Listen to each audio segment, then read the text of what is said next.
अस्सलाम वालेकुम। आज हमारे साथ मौजूद हैं अली मोइन नवाजिश, जो कि हाई अचीवर हैं ए लेवल्स के अंदर, और आज हम इनकी जर्नी के बारे में जानेंगे। अली एक जर्नलिज़म के साइड पे भी अपना व्यू रखते हैं और एजुकेशन की तरफ भी व्यू रखते हैं। अस्सलाम वालेकुम अली, क्या हाल है आपका? वालेकुम सलाम, मैं बिल्कुल ठीक हूँ। ओके। अली, सबसे पहले तो आपकी जर्नी के बारे में जानेंगे कि कैसे आपने 22 एज ले लिए अपनी स्टडीज़ के अंदर। कितना टफ सिनेरियो था ये? मुश्किल सवाल पूछा आपने। यार अब तो ख़ैर 10 साल हो गए हैं, तो हाफ़ज़ा भी कमज़ोर हो गया। याद करने की कोशिश करते हैं कि उस वक़्त क्या था। दरअसल आई थिंक मुश्किल तो था, मैं ये नहीं कहूँगा कि बहुत आसान था, क्योंकि मैं बुनियादी तौर पे ज़रा थोड़ा-सा नालायक किस्म का बच्चा होता था, इतने अच्छे मार्क्स वग़ैरह नहीं लेता था। तो एज़ अ रिज़ल्ट मेरे लिए एक बहुत बड़ा चैलेंज था, ना सिर्फ़ अपने आप को एक अच्छे लेवल पे लाना, बल्कि इतने सारे सब्जेक्ट्स अटेम्प्ट करना।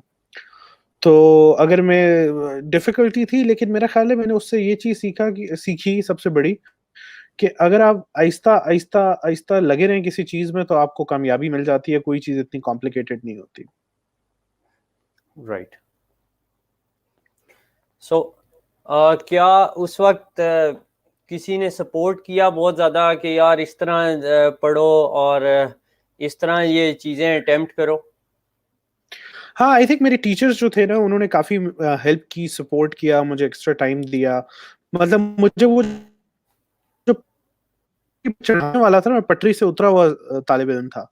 तो वो पटरी पे चढ़ाना, ये नहीं कि मैं मतलब गेम्स में या बाहर कोई खेलता रहता था या कोई ऊट-पटांग चीज़ों में था, लेकिन इन द सेंस कि मेरा दिल नहीं लगता था पढ़ाई में, और मुझे समझ भी नहीं आती थी। और मैं इवेंचुअली इस कंक्लूजन पे पहुँचा कि जब मुझे समझ आना शुरू हो गई, तो मेरा दिल भी लगना शुरू हो गया।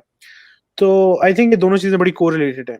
तो उस वक़्त फिर जब मेरे टीचर्स ने हेल्प की पटरी पे चढ़ाने की, तो उसके आगे फिर जो सब्जेक्ट्स लेना, ये करना, वो सारा मेरा अपना डिसीज़न था, और मेरे अपने रिस्क थे, और अपने बलबूते पे उस तरह किया। लेकिन ऑब्वियसली टीचर्स ने वो जो इस एसेंशियली डायरेक्शन देना जो था ना, वो बड़ा इम्पोर्टेंट था मेरे लिए, और अल्लाह का शुक्र है मुझे अच्छे लोग मिले, जिन्होंने मुझे उस तरफ गाइड किया। Okay. So how you feel कि आपको जर्नलिज्म की स्टडीज़ करनी चाहिए? आप क्यों जर्नलिज्म के अंदर चले गए? शायद इस वजह से कि आपको बहुत ज़्यादा हाइप मिल गई मीडिया के अंदर आफ्टर द ग्रेड्स, इस वजह से आप जर्नलिज्म में चले गए? यार ये क्या कहते हैं, ऐसा था भी और नहीं भी था। एक्चुअली मैं ना एक बड़ा लिमिटेड, जो जिनको आप बर्गर बच्चे कहते हैं ना, जी। तो हम बर्गर बच्चों में हमारा शुमार था, और स्पेशली वो जो ओए लेवल्स करते हैं। तो एक हम दुनिया से और रियलिटी से बड़े वो होते थे, बिल्कुल अपनी एक दुनिया में रहते थे। और जब ए लेवल्स हो गया और मैं यूनिवर्सिटी गया, तो उस वक़्त भी हम एक अपनी दुनिया में चल रहे थे। तो मेरा ख़्याल है कि अगर ये मीडिया हाइप वगैरह ना होती, तो मेरी ज़िंदगी की डायरेक्शन यही होती कि मैं डिग्री करता, किसी फ़ॉरेन कंपनी में जॉब करता, वहाँ सिटिज़नशिप लेता, और अपनी ज़िंदगी जी लेता। सो एसेंशियली जब मैंने रियलाइज़ किया कि जब ये मुझे एक्सपोज़र मिला, तो हाइप से इसका इतना लेना-देना नहीं है, जितना एक्सपोज़र से है। कि मैं लोगों से मिला, मैंने देखा कि पाकिस्तान में क्या-क्या होता है, वो चीज़ें होती हैं जिसका मैंने सोचा नहीं था, तसव्वुर नहीं किया था। और जब वो सब चीज़ों का एक्सपोज़र मिला, तो मैंने कहा कि यार मैं कंट्रीब्यूट कैसे करूँ? और कंट्रीब्यूशन में ऑब्वियसली काफ़ी सारी 3, 4, 5 ऑप्शंस थी, लेकिन मीडिया का इंतखाब इसलिए किया, क्योंकि मेरा ख़्याल है ये एक ऐसी जगह है जहाँ पर आपके पास एक परमानेंट वॉइस वन वे और अनदर रहती है, और आपके पास एबिलिटी होती है इन्फ्लुएंस करने की। तो और उसमें आपको मज़ीद एक्सपोज़र भी मिलता है, और आप मज़ीद सीखते भी हैं। तो इसलिए मैंने ऑप्ट किया, हालाँकि मैं कंप्यूटर साइंस कैम्ब्रिज में पढ़ रहा था, पहला पूरा साल मैंने पढ़ लिया था। फिर मैंने पॉलिटिक्स और इंटरनेशनल रिलेशंस में स्विच किया। तो ये बेसिकली वो था, it was not the hype, it was the exposure. Okay. So journalism में आने के लिए कम्युनिकेशन स्किल्स भी जो है बहुत स्ट्रॉन्ग चाहिए होती हैं। अगर आप देखें, राइटिंग स्किल चाहिए या स्पीकिंग स्किल चाहिए, लिसनिंग स्किल चाहिए। सो हाउ यू फील कि क्या आपके पास वो कम्युनिकेशन स्किल्स वगैरह थी या आपने आहिस्ता आहिस्ता करके वो भी डेवलप की? अच्छा, मैंने जब कहा ना मैं पटरी से उतरा हुआ बच्चा था, मेरा पढ़ाई पे दिल नहीं लगता था, तो स्कूल के अंदर मैं एक्स्ट्रा करिकुलर एक्टिविटीज़ बड़ी करता था। चीज़ों को होस्ट करना, क्या कहते हैं, लिखना, स्पीचेज़ देना। उसके साथ-साथ मेरी आदत थी कि मैं वैसे ही इंग्लिश की राइटिंग बहुत ज़्यादा करता था, शायरी भी लिखता था, स्टोरीज़ भी लिखता था, शॉर्ट स्टोरीज़ भी लिखता था। तो वो स्किल डेवलप हो गई थी ओवर टाइम। दूसरा ऑब्वियसली जब मैं यूनिवर्सिटी गया तो वहाँ पर भी कैम्ब्रिज में काफ़ी सारा एक्सपोज़र मिला और वो स्किल डिफरेंट सोसाइटीज़ और आगे पीछे क्लासेस में एकेडमिकली भी डेवलप हुई। और जब मैंने पॉलिटिकल साइंस में शिफ्ट किया तो उसमें तो ऑब्वियसली सोशल साइंस में कम्युनिकेशन बड़ी इंपॉर्टेंट होती है, तो वहाँ भी डेवलप हुई। एक चैलेंज मुझे उर्दू वाला ज़रूर हुआ कि जब मैं आया तो उर्दू में लिखना, उर्दू को उस तरह पढ़ना, समझना, क्योंकि सारी ज़िंदगी इंग्लिश मीडियम में पढ़ा था और हमारी ओ लेवल की उर्दू भी ऐसी होती थी कि जो उर्दू के पर्चे का सवाल होता था वो भी अंग्रेज़ी में होता था। कि जी please translate the following passage into Urdu या please answer the following questions. तो अ, मेरा ख्याल है चैलेंजिंग था, ट्रिकी था, लेकिन लैंग्वेज बैरियर इतना मेरा ख्याल है मुश्किल नहीं होता अगर आपको बेसिक्स आती हों। अगर बेसिक स्किल्स, अगर इंग्लिश में कम्युनिकेशन की स्किल्स और उर्दू में मोर और लेस सेम है, लेकिन आपके पास लैंग्वेज एबिलिटी होनी चाहिए, तो वो चीज़ डेवलप कर ली थी। इतना कॉम्प्लिकेटेड नहीं था। बट यस, कम्युनिकेशन स्किल्स मेरा ख्याल है ये मुझे थोड़ा-सा एज अल्हम्दुलिल्लाह हासिल था कि मेरी स्कूल लाइफ में और वैसे भी मैंने कम्युनिकेशन पे थोड़ा फोकस किया था। राइट।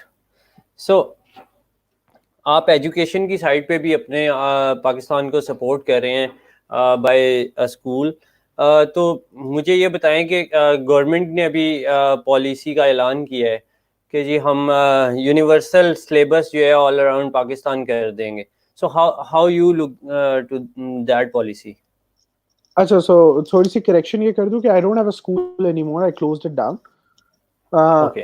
त लेकिन जो आपका सवाल है वो ये है कि गवर्नमेंट की पॉलिसी, देखें, ये जो एक टॉपिक है ना कि जी एक यूनिवर्सल सिलेबस होना चाहिए, यकसा तालीमी निज़ाम होना चाहिए, ये कि एक तरह से अच्छा है, लेकिन मैं समझता हूँ कि डाइवर्सिटी भी बड़ी इम्पोर्टेंट होती है, जहाँ पर आपको मल्टीपल किस्म की थोड़े से 19-20, 21-22 के फ़र्क हों, सिलेबस उसका होता है। At the same time I also think कि ज़्यादा ज़रूरी मयार है निसाब की बजाय।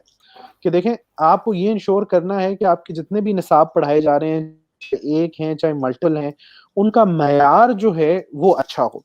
हम मयार में मार खाते हैं और दूसरी चीज़ जहाँ हम मार खाते हैं वो ये होती है कि हम उस निसाब की डिलीवरी और उसकी एग्ज़ामिनेशन, तो ये 3 एस्पेक्ट्स होते हैं। यानी सिलेबस एक करना इज़ नॉट इनफ, ये 0.1 स्टेप है, मैं फर्स्ट स्टेप भी नहीं कहूँगा। ज़्यादा बड़े स्टेप्स हैं कि उसकी डिलीवरी कैसे हो रही है, क्योंकि और अक्सर बच्चों को तो सिलेबस मतलब आउट ऑफ स्कूल चिल्ड्रन है, उनको तो स्कूल जाने का मौका ही नहीं मिलता। और तीसरी चीज़ जो मैं समझता हूँ, वो है कि आप उसको इम्तिहान का स्टैंडर्ड और वो किस तरह है। तो ये 0.1 स्टेप हमने ले लिया है और ये वाहिद स्टेप है जो हमारी एजुकेशनल हिस्ट्री में हम लेते रहे हैं। इसके आगे हम नहीं जाते। मुशर्रफ ने, पीपल्स पार्टी की एजुकेशन इमरजेंसी ने, उससे पहले 90s में भी 4-5 बार हमने देखा जी सिलेबस, यूनिफ़ॉर्म, ये कर लो, वो कर लो।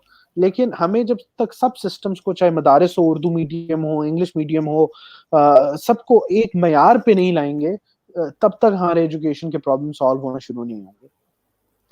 Right.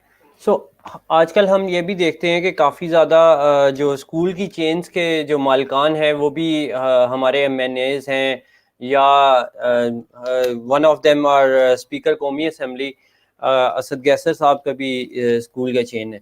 So how that can affect the policies और how that can affect the education industry, इस चीज़ पे? देखें, मैं